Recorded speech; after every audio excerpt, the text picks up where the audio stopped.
Fala pessoal, tudo bem com vocês? Sejam muito bem-vindos a mais um episódio dessa cobertura de provas da Medway, que acompanha vocês desde o edital até a aprovação. Então vem comigo porque eu sou o John, professor de preventiva, fiz clínica médica lá na Unicamp e se você ficar com algum tipo de dúvida sobre preventiva na USP São Paulo em 2025, me chama no @John da Medway que eu terei o maior prazer aí de a gente trocar ideia e também postarei conteúdos lá, tanto da cobertura, apostas, o que caiu, como que vai, o que a gente pode esperar, enfim, segue lá, tem conteúdo pra caramba e eu tô aqui para conversar com vocês, beleza? E hoje estou aqui para falar sobre as nossas dicas e apostas para a USP São Paulo 2025. Como que é essa prova lá na USP, galera? Basicamente, o perfil é uma prova de raciocínio clínico, mas não é um raciocínio clínico somente por ser. É um raciocínio complexo, cheio de informações no enunciado para a gente conseguir cruzar e chegar numa resposta e refinar a nossa resposta. Então, antena ligada na prova de preventiva da USP, porque geralmente não é uma prova de caminhos fáceis, é de um raciocínio construído em múltiplas camadas, beleza? Além disso, o que eles costumam é trazer alguma realidade em saúde pública, vigilância epidemiológica, estatística, enfim, e eles vão cobrar com profundidade o assunto. Então eles são muito criativos e às vezes as questões são muito específicas. Mas quando a gente vê o que eles perguntam, é totalmente factível a gente conseguir responder com um bom conhecimento de preventiva. Eles podem utilizar análises, gráficos, tabelas para poder trazer o racional e a realidade do que eles querem cobrar da gente. Além disso, eu chamo a atenção que a USP tem uma característica dentro da preventiva de querer derrubar aquele aluno que só decora, de literalmente colocar uma isquinha para que se por um acaso você não domina muito bem o assunto, você vai cair com tudo, beleza? Então, basicamente, eles podem inverter uma tabela de exposição e desfecho, e se você não saber que a estrutura é linha 1, exposição positiva, linha 2, exposição negativa, coluna 1, desfecho positivo e coluna 2, desfecho negativo, você vai fazer os cálculos que eles provavelmente vão pedir, que vão ficar invertidos e errados. Além disso, eles colocam alguns elementos de confusão. Por exemplo, estudos epidemiológicos, análise estatística e aplicação, a gente sabe que a medida de associação odds ratio é muito utilizada nos estudos de caso-controle, já que nos ensaios clínicos eu conheço a incidência e eu posso fazer o risco relativo, que dá mais confiança dessa associação de exposição, tá certo? Só que eles podem trazer uma tabela de um ensaio clínico, por outras características eu sei que é um ensaio clínico, e colocar um odds ratio para você tentar marcar caso controle, beleza? E era só um elemento de confusão, porque o odds ratio ele pode ser calculado aqui, só não é o mais habitual, beleza? Então, não fique inseguro, mas fique com a antena ligada, porque geralmente não há tantos caminhos fáceis e óbvios dentro da prova da USP São Paulo, beleza? Mas qual que é a principal arma para você ir muito bem? Se eu puder deixar a principal dica, além de assistir dicas e apostas e de estar com a gente no Pra Cima da USP, é que vocês vejam as provas dos últimos 5 anos. Vejam e entendem o que eles costumam cobrar e como eles costumam cobrar. Porque o padrão da USP é muito consistente nos últimos 5 anos, ok? E eu vou trazer aqui nessa aula alguns dos padrões que a gente sabe que são consistentes, mas eu não quero que vocês percam o nosso evento pré-USP do Pra Cima da USP São Paulo.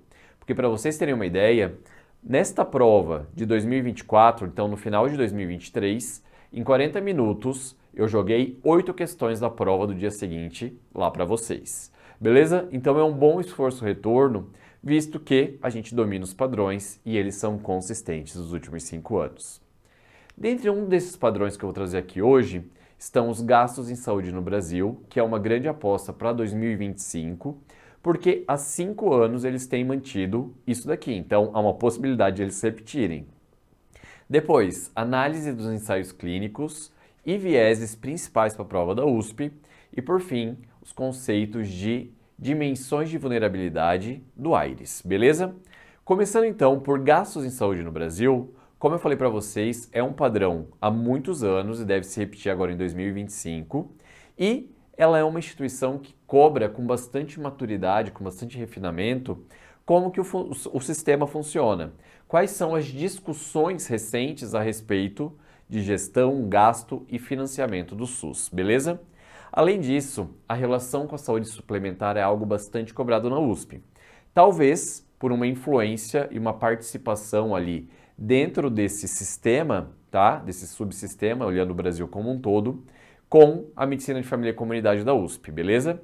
Então, dados da Agência Nacional de Saúde Suplementar, rol taxativo exemplificativo, como foi cobrado em 2024, fluxo de ressarcimento, como cobraram várias vezes ao longo dos últimos anos, eu vou falar lá no pra cima, porque essa é quente. Assim como é muito quente falar sobre relação público-privada. Quais são as relações no qual o sistema público, o SUS, se conecta com a saúde suplementar, beleza? E de quais formas isso acontece. Também falarei lá no pra cima. Mas começando então gastos em saúde no Brasil, o que eu lembro a vocês é que o financiamento do SUS ele é uma responsabilidade de 3 esferas, municipal, estadual e federal. Isso já está previsto na Constituição de 88 e já sabe-se que ele é um sistema público e o dinheiro vai vir a partir de impostos. Eu recolho os impostos e aí eu tenho o Fundo Nacional de Saúde sendo alimentado por essa grana, beleza? Assim como o Fundo Estadual para os impostos estaduais e municipal para os municipais. E, obviamente, parte desses impostos vão ser direcionados à saúde para subsidiar os serviços e ações de saúde que a gente recebe. Mas olhando para o total de gastos em saúde no Brasil, seja ele de investimento público ou privado, qual que é a porcentagem que vai para cada coisa?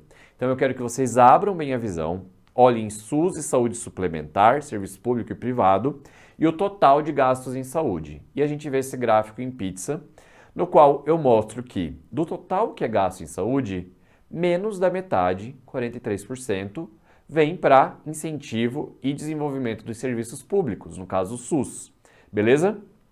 Mas o SUS, ele atende cerca de 190 milhões de brasileiros, beleza? E aí, o que acontece? Por que 56% estão direcionados para o incentivo privado? É porque a gente é muito subfinanciado. Então, o primeiro conceito é que há um subfinanciamento crônico do nosso Sistema Único de Saúde, beleza? 32% de todo o dinheiro é para a medicina privada, contratação de planos e seguros de saúde, e 25% é pagamento por desembolso direto, seja para comprar uma medicação, para fazer alguma consulta particular não vinculada a um plano, é literalmente eu, pessoa física, indo lá e pagando por um serviço de saúde. Tudo bem? Então, do total de gastos no Brasil, como a gente viu nesse gráfico, 56% é para a iniciativa privada, então tudo isso que eu falei para vocês, e apenas 43% para financiamento do setor público.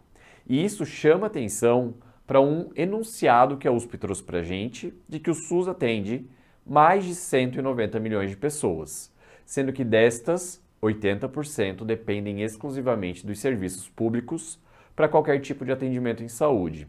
E apesar disso, todo mundo, tendo o plano de saúde ou não, pode utilizar o SUS gratuitamente, porque a gente mantém os princípios de integralidade, universalidade e equidade.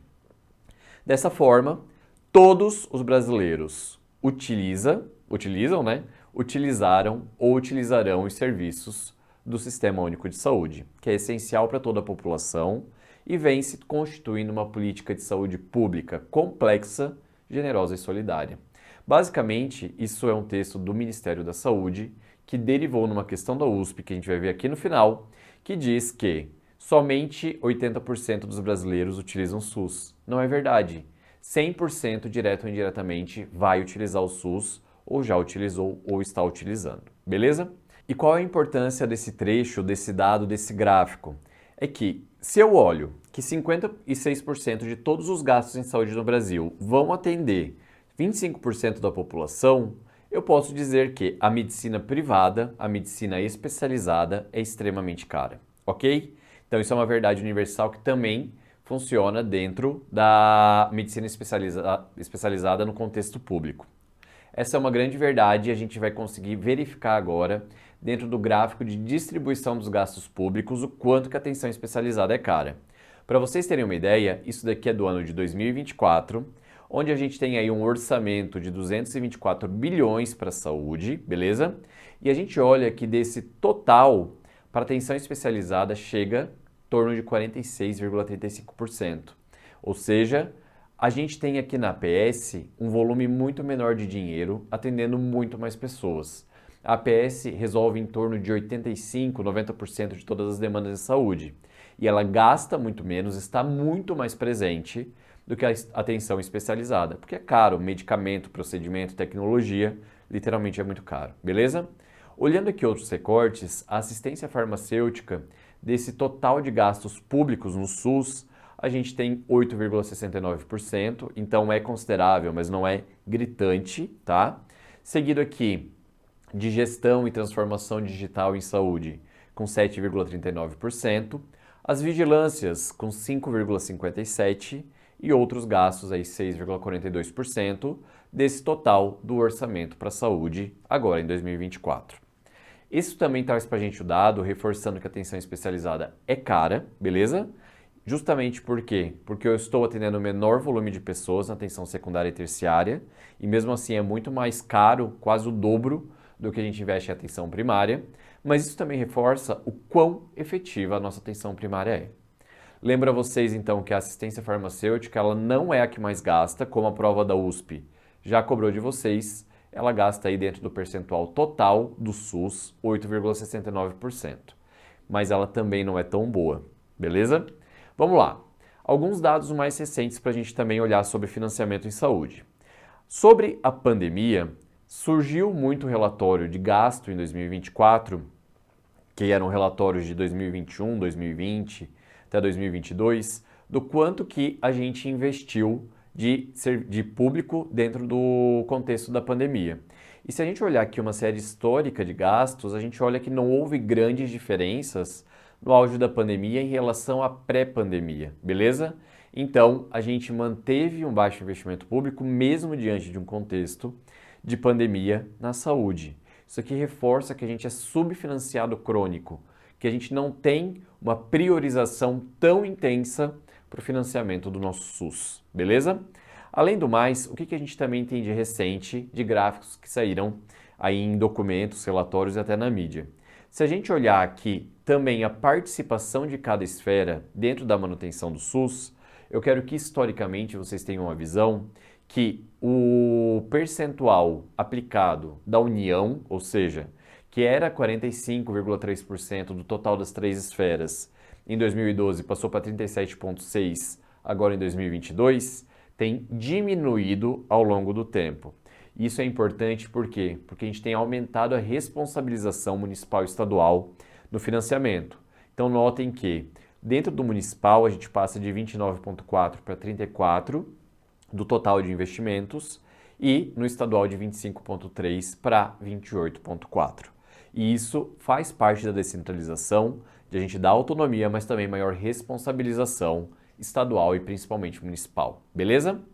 A USP 2024 também olhou, dentre o financiamento das três esferas, qual esfera é mais responsável por cada tipo de serviço na assistência, beleza? E aqui eles traziam a informação de que internações têm um financiamento mais estadual. Isso tem a ver também que muitos hospitais ficam na gerência do hospital, justamente por ser um serviço compartilhado entre municípios, que a atenção ambulatorial básica tem um financiamento mais municipal e a atenção ambulatorial especializada, que aí também envolve uma grana maior, é um financiamento mais federal e também tem uma participação quase equivalente de estados e municípios, beleza? Então gravem isso daqui também, porque foi recente questão da USP em 2024. Adicionalmente, o que eu posso trazer também de dados recentes é que o IBGE liberou um relatório dizendo que a gente gasta 9,7% de todo o nosso PIB do Brasil em gastos de saúde. Só que destes, 5,7% desse PIB são gastos privados, desembolsados pelas famílias, na compra de remédios, exames, acesso à tecnologia em saúde. E apenas 4% desse PIB vem de investimentos do governo, principalmente na saúde pública, dizendo mais ou menos aquela proporção do gráfico em pizza que eu trouxe para vocês, de que a gente subfinancia o público para hiperfinanciar o privado, ok? E um outro dado que a USP também já trouxe para a gente e que corrobora com esse relatório do IBGE é o estudo da OCDE, tá certo? A Organização para a Cooperação do Desenvolvimento Econômico, sobre o nosso panorama de saúde no Brasil, que foi publicado em 2021. E eles analisaram de 2000 a 2019 e olharam que a gente melhorou o indicador de saúde a despeito do subfinanciamento. Então, quando a gente olha para indicadores coletivos de saúde, a gente aumentou 5,7 anos na expectativa de vida ao nascer neste período observado, reduzimos taxa de mortalidade infantil, reduzimos mortalidade materna e aumentamos o acesso ao nosso sistema, reduzindo as desigualdades pela equidade, beleza? Mas eles deixam esse lado positivo do nosso sistema e colocam o lado negativo logo em seguida, dizendo que a gente é subfinanciado e mesmo com menos dinheiro, a gente ainda é ineficiente na gestão dos recursos que são alocados. Então, a gente gasta muito em relação a outros países da OCDE, em relação à saúde. A média do PIB aplicado desses países é 8,8, o nosso é 9,6. Pelo IBGE é 9,7, então não se assustem com essas pequenas variações, tá certo? Basicamente, o gasto, como eu falei para vocês, é privado, o sistema é subfinanciado e a tendência é aumentar essa desproporção. Mas por que eu trouxe tanta informação de dados, tanta informação técnica a respeito do nosso sistema? Eu não falei para vocês que as questões da USP, elas entram a fundo nesses panoramas? Se a gente não conhecer, a gente nunca vai acertar uma questão. E prova disso é essa questão de 2021, que perguntava sobre o financiamento do sistema de saúde brasileiro, qual que era a correta. A letra A fala que os gastos públicos em saúde, oriundos de impostos e contribuições sociais, representam aproximadamente 43%, que foi o que eu mostrei para vocês no gráfico em pizza, dos gastos totais em saúde, e o restante é gasto privado, contratações diretas e seguros privados, com planos de saúde, compra de medicamento e gastos diretos de indivíduos e famílias. Não é exatamente o que eu falei para vocês, portanto, a gente já vai dizer que essa A é a nossa alternativa correta. Difícil acertar se você não tem esse conhecimento prévio, beleza? A letra B fala que do total de gastos do sistema de saúde, o percentual de gastos públicos é dirigido somente para 80% da população que usa exclusivamente o sistema público, o SUS. Mentira! 100% da população vai usar, já utilizou ou utiliza o SUS em algum momento. Portanto, isso daqui não é apenas 80% que usa só o público. Ok?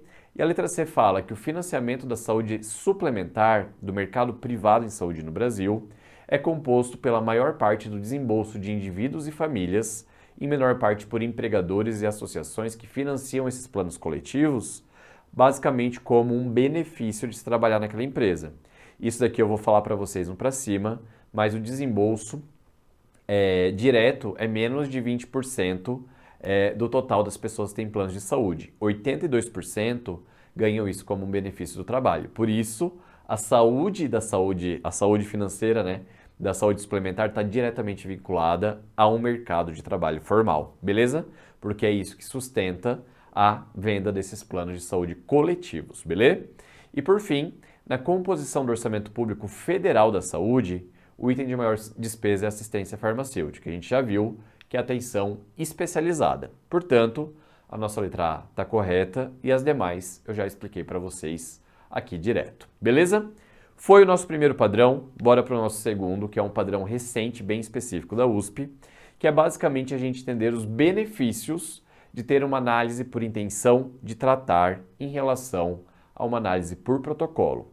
Basicamente, para eu situar vocês, quando eu faço o ensaio clínico, eu vou lá no final, quando eu vou analisar os dados de cada grupo, eu tenho algumas opções de como analisar, porque muita coisa acontece nesse meio do estudo, beleza? Então, é aqui que a gente vai falar sobre esses conceitos. Também, eles cobram recorrentemente dois tipos de vieses dos estudos, que é o viés de confusão e o viés de seleção, que eu vou reforçar aqui com vocês, mas fiquem tranquilos porque a gente vai entender com tranquilidade. O primeiro conceito que eu trago para vocês é de análise dos ensaios clínicos. E eu já falei para vocês que quando a gente faz um ensaio clínico, nem sempre as coisas vão acontecer no contexto mais ideal como foi planejado. Por quê? Porque digamos que quem está recebendo a minha intervenção, eu vejo que tinha um negócio ali no medicamento que dá um efeito adverso terrível, muita diarreia para todo mundo praticamente, e as pessoas que estão ali dispostas a participar do ensaio clínico começam a vazar, porque tem tanto efeito adverso, está prejudicando tanta qualidade de vida, que eventualmente eu começo com 600 nesse grupo de intervenção e termino o estudo com 40 pessoas que fizeram esse período de acompanhamento. Além disso, as pessoas podem ter uma adesão incompleta, podem trocar de grupo no meio do estudo, pode acontecer uma série de coisas. Mas eu preciso ter pelo menos um padrão, uma forma de analisar esses dados lá no final para obter as minhas conclusões estatísticas a respeito desse estudo, beleza? Mas o que eu digo para vocês é que o que foi planejado com o que realmente aconteceu nem sempre acontece, beleza? E a partir disso surge alguns métodos, algumas formas de eu analisar os dados obtidos no ensaio clínico. Então, como que eu lido com isso para não perder, já que o estudo começou a ser executado, começou a dar problema, tempo e dinheiro que foi investido nesse estudo, beleza? E eu tenho que garantir, para não perder nem esse tempo nesse dinheiro, que os dados não estarão enviesados e que a validade deste estudo não pode ser comprometida. Ou seja, o que eu trabalhei, o que eu obtive de informação dessa amostra, eu quero gerar dados para que isso seja extrapolável para a população em geral, ok? Então, tem 3 estratégias principais de a gente analisar os dados dos grupos de ensaios clínicos. E todos eles são diferentes entre si, que têm vantagens e limitações. O primeiro que eu apresento para vocês é a análise por intenção de tratar, que isso daqui eu quero que vocês criem um vínculo mental, que é o que a USP tem direcionado como melhor para a gente analisar, tá bom? E eles colocam em contraponto não o tratamento recebido, mas seria um contraponto possível, mas sim análise por protocolo.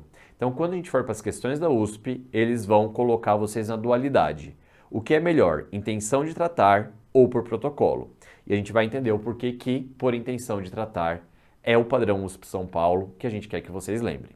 Basicamente, nesta técnica, eu quero que vocês vejam que eu tive ali um grupo que recebeu intervenção. Então, digamos que um grupo que recebeu intervenção recebeu Ozempic.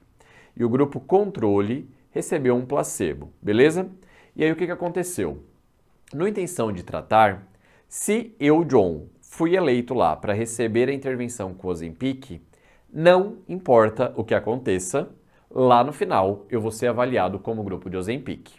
Aquela pessoa que foi inicialmente alocada no grupo de placebo, não importa o que aconteça nesse meio, no final ela vai ser avaliada como grupo placebo, beleza?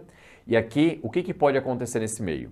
As pessoas podem trocar de grupo, ou seja, aquela pessoa que estava no placebo, no meio do estudo, passou no endócrino e começou a fazer o Ozempic, beleza? Não importa, vai ser avaliada como placebo. Eu posso ter deixado o estudo no meio dele, beleza? O que eu tiver de dado vai ser avaliado no grupo que eu fui alocado.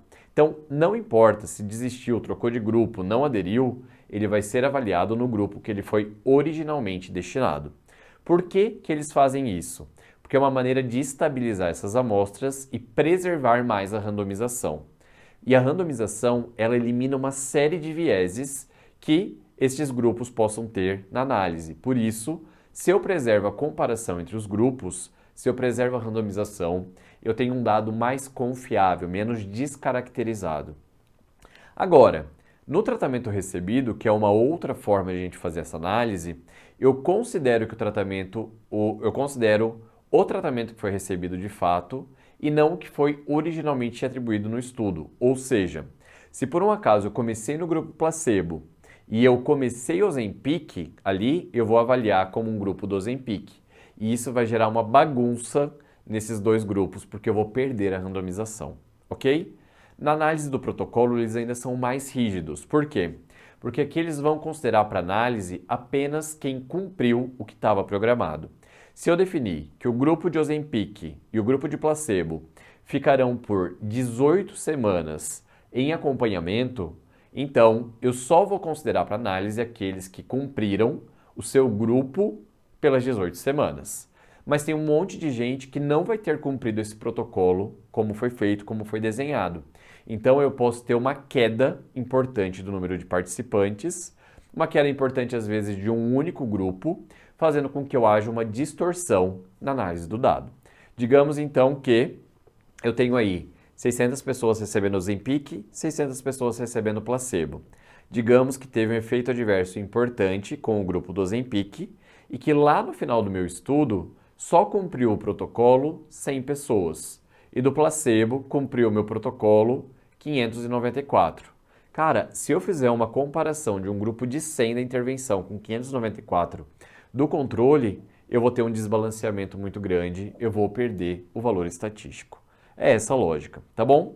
Então, quando a gente olha para os problemas da análise por tratamento recebido ou por protocolo, eu tenho um comprometimento na comparação entre os grupos, porque um deles pode sofrer baixas muito importantes e desbalancear a minha estatística. Eu não torno a validade do meu estudo adequado. Eu crio vários vieses que eu não consegui controlar, beleza? E a randomização principalmente é violada justamente porque as características iniciais do grupo, que foram feitos aí a partir de sorteio, ficam totalmente desbalanceados, ok? Então, a gente vai preferir uma análise por intenção de tratar, não tratamento recebido nem por protocolo. Galera, vamos lá. Em relação aos vieses, eu tenho o viés de seleção e confusão para relembrar vocês. O viés de seleção, ou também chamado viés de alocação, diz respeito a quando os grupos são diferentes não apenas quando eu decido quem recebe intervenção ou placebo, ou quem foi exposto a um fator ou não foi exposto. Basicamente, esses grupos são diferentes em relação à sua forma de seleção, beleza? Então, basicamente, o que é um viés de seleção? É quando eu não fiz uma randomização adequada ou quando eu não peguei para a amostra que vai participar do meu estudo uma amostra representativa daquilo que eu quero literalmente estudar. Então, digamos que, se por um acaso eu vou testar uma nova droga antipertensiva para ver qual que é o efeito dela no controle pressórico, e no grupo controle eu pego pessoas idosas, diabéticos e homens que já têm fatores de risco mais característicos para terem hipertensão isolada, e no grupo de tratamento eu só pego mulheres jovens, eu tenho tanta diferença entre esses grupos que não é só quem recebeu droga antipertensiva e quem recebeu placebo, que faz com que eu tenha um claro viés de seleção, beleza? E aí os resultados vão ser deturpados. E como que eu consigo evitar isso? Se esse aqui é a minha amostra potencial, eu junto todo mundo e sorteio e deixo aleatório dividir as pessoas entre esses grupos. Portanto, como eu vou evitar? Randomização. E qual análise preserva a randomização em um ensaio clínico? Intenção de tratamento, como eu falei para vocês. Então, uma coisa vai reforçando a outra, porque se eu não tiver a randomização preservada, eu estou construindo vieses de confusão e também de seleção, tá bom? Falando em viés de confusão, o que significa isso? Pela definição da própria USP, que cobrou isso num contexto conceitual, é basicamente quando uma variável, tá certo? Ela está associada ao desfecho e também à exposição, mas ela não está no caminho causal entre a exposição e o desfecho. E o que isso significa, galera? Basicamente, digamos que eu estou rodando um estudo para avaliar se tomar café está associado com doença cardiovascular. Isso daqui é um clássico nos exemplos de variáveis de confusão, beleza? E aqui eu vejo que, só olhando aqui para cima, que no meu resultado final, literalmente, as pessoas que tomavam café tinham 6 vezes mais risco de doença cardiovascular. Mas será que é pelo café mesmo? E aí, quando a gente olha, o que a gente vê? Que as pessoas que tomam café geralmente também fumam mais. Logo, o tabagismo está associado ao consumo de café, mas não está ali como uma consequência desta. Da mesma forma, as pessoas que fumam também têm maior risco de doença cardiovascular. Então, a presença de tabagistas dentro dessa amostra vai fazer com que essa associação aqui seja positiva, mas não é porque de fato ela é, e sim porque ele se associa aos dois e não está no seu caminho causal. Agora, se eu excluísse, colocasse como um critério de exclusão ser tabagista, eu tiraria essa variável de confusão e eu veria que não tem associação tomar café com aumento de risco de doença cardiovascular. Então, como que eu posso evitar que haja um fator de confusão? Uma delas eu já falei, se eu já identificar que essa variável existe, eu posso literalmente colocar como critério de exclusão pessoas que tenham essa variável e não participar do estudo. Mas tem uma outra forma, que é muito maravilhosa, de controlar vieses, que vocês já conhecem. Se eu randomizar as pessoas que são tabagistas, enfim, e jogar ali no acaso para eles participar de um grupo ou de outro, eu estou fazendo um bom controle desse meu viés de confusão. Se por um acaso eu percebi muito tarde, então se eu não excluí lá no começo, ou se eu não randomizei na parte de formação dos grupos, e depois eu identifico, eu posso usar a técnica estatística, que é a análise multivariada, para conseguir, por cálculo estatístico, isolar essa variável dentro da minha análise estatística, ok? Mas isso daí é uma coisa mais avançada, é programação e análise estatística mais power ali, beleza? E no estudo transversal, como que eu diminuo o viés de confusão? Basicamente, o que daria para fazer é, nas entrevistas, colocar essa variável como presente ou ausente, essa variável de confusão, e na análise eu estratifico por um grupo, né? Então eu vejo separado o risco de consumo de café para doença cardiovascular de tabagistas e não tabagistas. Eu faço uma análise estratificada, ok? Então, basicamente, tá aqui o que eu falei para vocês. Beleza, gente? E aí eu volto para uma nova questão, agora de 2024, no qual traz todo um contexto sobre análise por intenção de tratar versus análise por protocolo, tá? Então aqui, gente, é só descrevendo várias características de um estudo e aqui eles falam que os dados foram analisados por intenção de tratar complementado com análise por protocolo. ITT, intenção de tratar, e PP, por protocolo. E aqui eles viram uma série de coisas, de dados, enfim, não é esse o cerne da questão. Porque eles queriam qual é o conceito, o que significa fazer uma análise por intenção de tratar e por protocolo no ensaio clínico randomizado. Vamos às alternativas.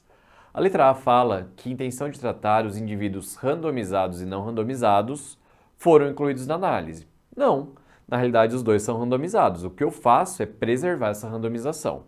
Então não tem a inclusão de não randomizados. Já está errada, beleza? A letra B fala que na intenção de tratar, os indivíduos que não foram randomizados foram excluídos da análise. Não é esse o objetivo, mas não é uma inverdade. Na letra B fala que indivíduos randomizados e não randomizados foram incluídos. Não, inicialmente são randomizados. Inclusive eu estou falando de um ensaio clínico randomizado, beleza? Agora, a letra C fala que os indivíduos, no intenção de tratar, que sem adesão ao protocolo foram excluídos da análise. Isso a gente sabe que é uma inverdade. Por quê? Porque mesmo sem adesão, se ele foi ali para um grupo de intervenção no começo, ele vai ser analisado como grupo de intervenção. Assim como se ele for de controle, ele vai ser analisado como de controle. Agora, olha a letra D, que é a alternativa correta, como ela está em consonância com tudo que a gente falou. Eles falam que, no intenção de tratar, todos os indivíduos randomizados foram analisados de acordo com o grupo de alocação, independente da adesão ao protocolo. Perfeito. Já por protocolo, os indivíduos sem adesão ao protocolo foram excluídos da análise, e esse é o grande problema do desbalanceamento de grupos. Combinado? Mais um conceito quente, mais um conceito denso e técnico, difícil, e que vocês aprenderam aqui para a prova da USP São Paulo, que caiu nos últimos 2 anos. Prova de 2023 e 2024 trouxeram esse conceito. Então, esperamos que em 2025 também cobrem, que vocês estejam preparados, tá? Um outro assunto quente que tem caído muito também nas provas da USP dos últimos 4 anos, pelo menos, é o conceito de dimensões de vulnerabilidade de Aires, e que deve repetir agora em 2025, sendo uma prova de padrão muito consistente, porque está ficando uma tendência muito forte na prova da USP, tá?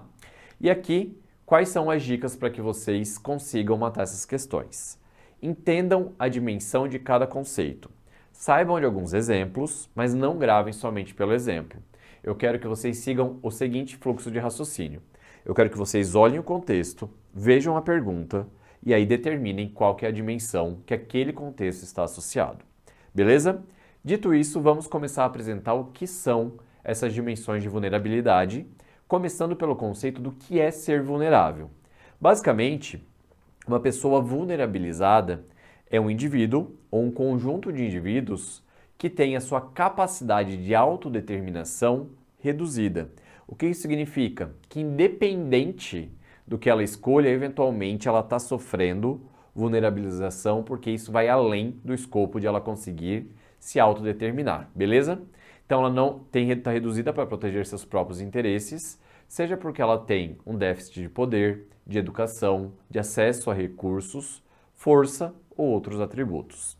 E Aires postulou aí 3 níveis de dimensões de vulnerabilidade.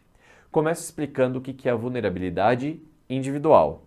A individual é a vulnerabilidade por um conjunto de características que aquela pessoa tem ou perpetua, tá? São características mutáveis e imutáveis que levam ela a ser mais vulnerável em relação à população geral. Então pode ser um aspecto biológico, um aspecto emocional, cognitivo ou atitudes que vão criar condições para o adoecimento. Aqui vai depender muito do grau de consciência e informação que ela tem e a vontade e a possibilidade de ela conseguir mudar essas características que a tornam mais vulnerabilizada. E, obviamente, como isso também tem um perfil no qual essa pessoa pode diminuir o próprio risco a determinadas condições, é muito modulado aí pelas experiências pessoais e pela cultura dessa pessoa. Mas, João, por que ela pode mudar? Cara, uma pessoa que é sedentária como modo de vida, ela tem uma vulnerabilidade individual por doenças cardiovasculares, simples assim. Ou então, uma pessoa que, aqui num caso imutável, né? Uma pessoa do sexo feminino, ela tem uma característica imutável que aumenta a vulnerabilidade individual dela a câncer de endométrio. Assim como uma outra característica imutável que dá uma vulnerabilidade individual é a idade. Então, a pessoa mais idosa tem o maior risco de ter uma doença crônico-degenerativa, tá bom? Então, duas imutáveis, uma mutável.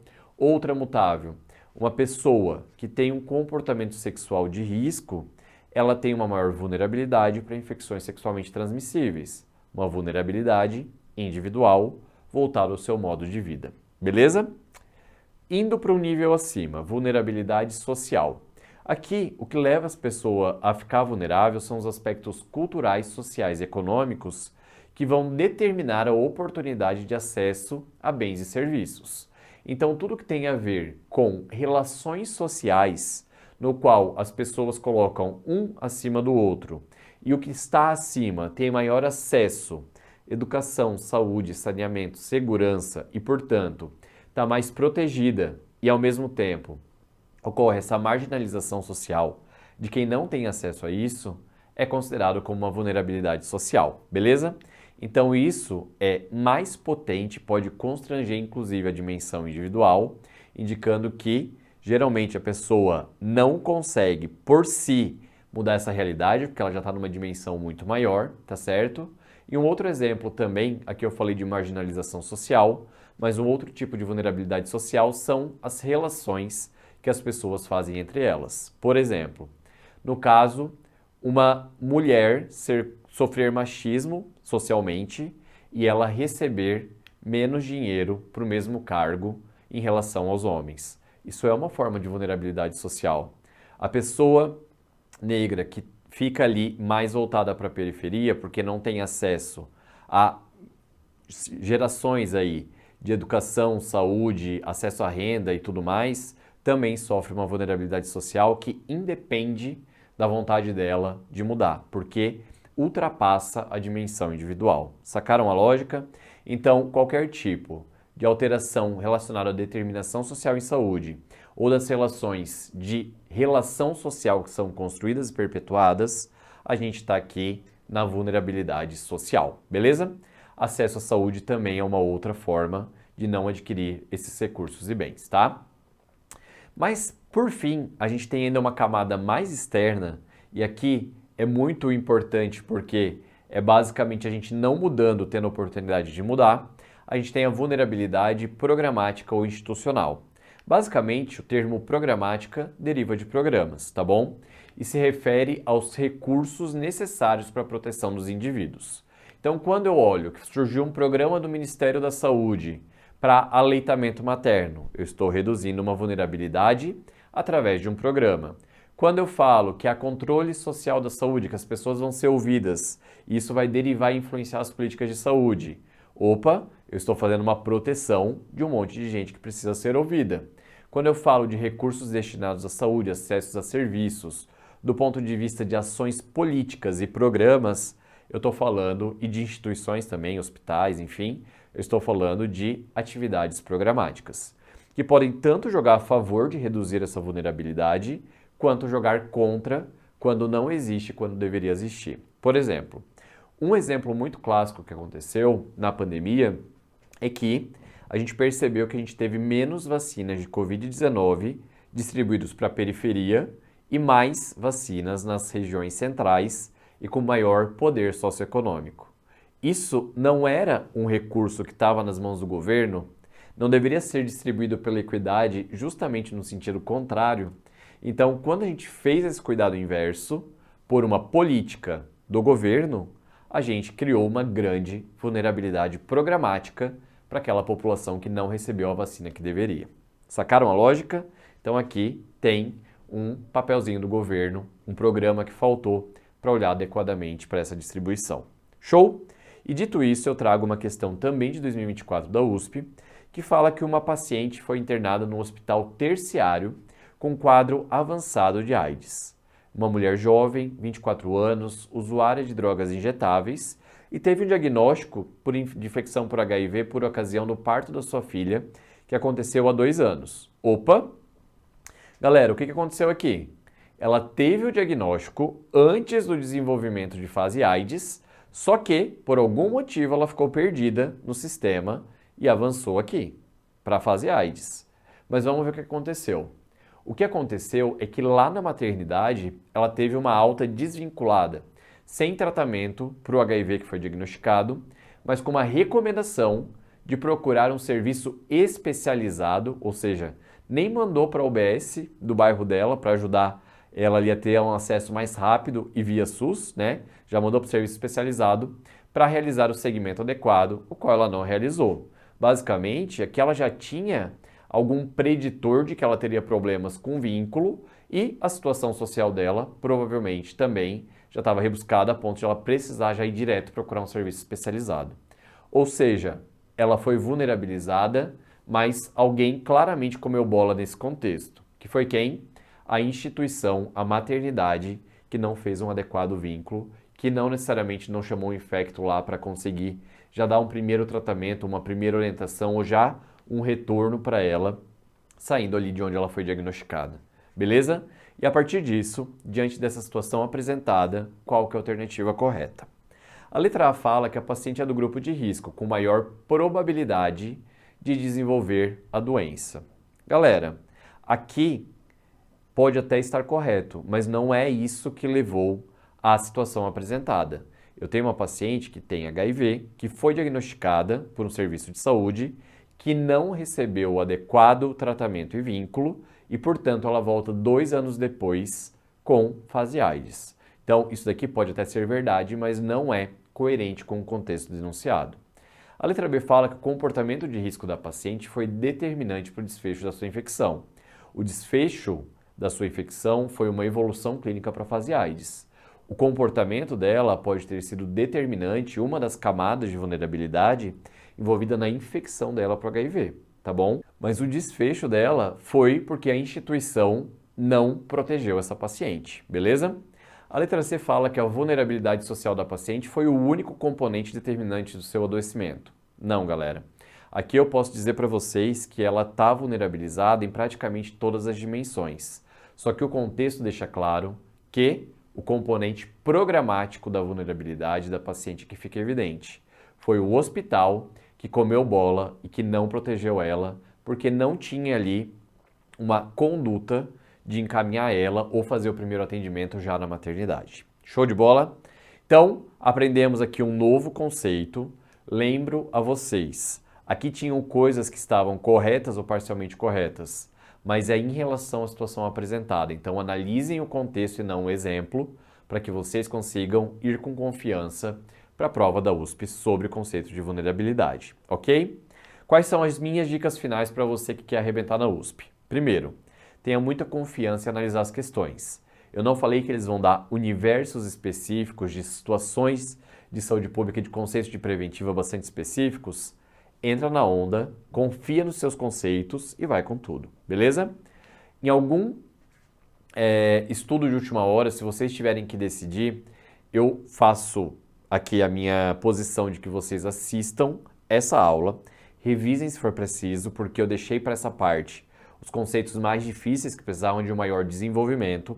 Estejam com a gente no Pra Cima da USP São Paulo. Eu já construí a aula, ela está de grandíssimo valor com outros padrões extremamente recorrentes na USP e façam as provas antigas, pelo amor de Deus. É a principal dica que eu posso dar para você também, tá? Tenham um pensamento racional durante a prova, vão com tranquilidade, estejam entusiasmados e não com medo, porque vocês vão conquistar a vaga de vocês na USP São Paulo, que é uma das instituições, se não a mais, aí disputada nesse Brasilzão. E, obviamente, o desafio é grande, mas vocês podem contar com a gente a qualquer momento. Tô junto com vocês até o final e é isso, tamo junto, sucesso e bora pra próxima!